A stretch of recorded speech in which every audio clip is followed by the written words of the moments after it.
హైదరాబాద్ వేదికగా ఆపరేషన్ జార్ఖండ్ రాజకీయం నడుస్తోంది. ఈ బాధ్యతను మంత్రి పొన్నం ప్రభాకర్, ఏఐసీసీ సెక్రటరీ సంపత్ కుమార్లకు తెలంగాణ కాంగ్రెస్ పార్టీ అప్పగించింది. జార్ఖండ్ కాంగ్రెస్ జేఎంఎంకు చెందిన 43 మంది ఎమ్మెల్యేలు హైదరాబాద్ వచ్చారు. వారికి TPCC Gachibowli, Ramoji film city, షమీర్పేట్లోని లియోనియో హోటళ్లలో బస ఏర్పాటు చేసింది. జార్ఖండ్లో బల పరీక్షను నిరూపించుకునే వరకు ఈ ఎమ్మెల్యేలంతా హైదరాబాద్లోనే ఉంటారు. మనీ లాండరింగ్ కేసులో ఈడీ అధికారులు అరెస్ట్ చేయడంతో సీఎం పదవికి హేమంత్ సోరెన్ రాజీనామా చేశారు. ఆయన స్థానంలో చంపై సోరెన్ శుక్రవారం ముఖ్యమంత్రిగా ప్రమాణ స్వీకారం చేశారు. ఆయనతో పాటు కాంగ్రెస్ ఎమ్మెల్యే అలంగీర్ మంత్రిగా ప్రమాణం చేశారు. 10 రోజుల్లో బల నిరూపణ చేసుకోవాలని గవర్నర్ ఆదేశించారు. దీంతో ఎమ్మెల్యేలు జారిపోకుండా చూసుకునే బాధ్యతను తెలంగాణ కాంగ్రెస్ పార్టీకి అప్పగించారు. 81 మంది ఎమ్మెల్యేలున్న జార్ఖండ్ అసెంబ్లీలో జేఎంఎం నేతృత్వంలోని సంకీర్ణ కూటమికి 48 మంది సభ్యుల బలం ఉందని సోరెన్ అంటున్నారు. హేమంత్ సోరెన్ 600 కోట్ల రూపాయల భూ కుంభకోణానికి పాల్పడ్డారని ఈడీ అభియోగం మోపింది. అక్రమంగా సంపాదించిన డబ్బును సోరెన్ విదేశాలకు తరలించారంటూ ఈడీ విచారణ చేపట్టింది. 2 రోజుల విచారణ అనంతరం సోరెన్ను ఈడీ అరెస్ట్ చేసింది. దీంతో ఆయన సీఎం పదవికి రాజీనామా చేయక తప్పలేదు. వెంటనే సమావేశమైన జేఎంఎం కాంగ్రెస్ కు చెందిన 43 మంది ఎమ్మెల్యేలు తదుపరి సీఎంగా మంత్రి చంపై సోరెన్ కు మద్దతు తెలిపారు. మరోవైపు తనను ఈడీ అరెస్ట్ చేయడాన్ని వ్యతిరేకిస్తూ పిటిషన్ వేసిన హేమంత్ కు సుప్రీంకోర్టులో ఎదురు దెబ్బ తగిలింది.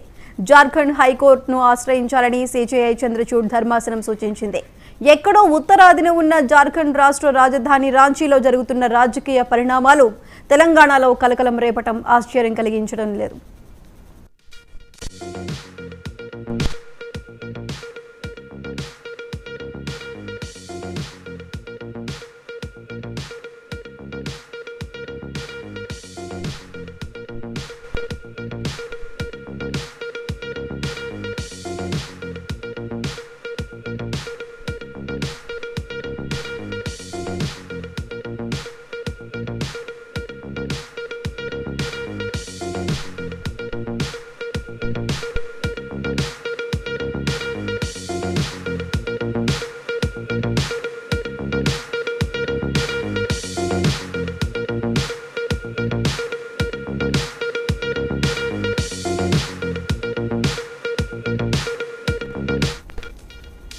ఒకవైపు బీహార్లో ప్రజా కూటమి సీఎంగా ఉదయం రాజీనామా చేసిన నితీష్ కుమార్ ఎన్డీఏ కూటమి సీఎంగా సాయంత్రమే ప్రమాణ స్వీకారం చేశారు.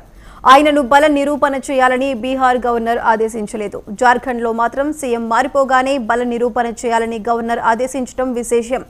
దానికి 10 రోజుల గడువు కూడా విధించారు. సరిగ్గా ఇక్కడే అనుమానాలకు తావిస్తోందంటున్నారు జేఎంఎం కాంగ్రెస్ నాయకులు.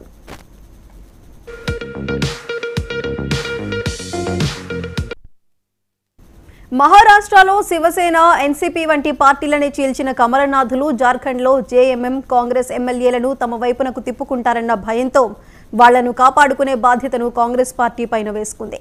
10 రోజుల పాటు జేఎంఎం కాంగ్రెస్ ఎమ్మెల్యేలు రాంచీలోనే ఉంటే బీజేపీ నాయకులు ఎరవేసి బెదిరించి లాక్కునే ప్రమాదం ఉందని భయపడిన ఈ సంకీర్ణ కూటమి తమ ఎమ్మెల్యేలను అజ్ఞాతంలోకి తరలించింది.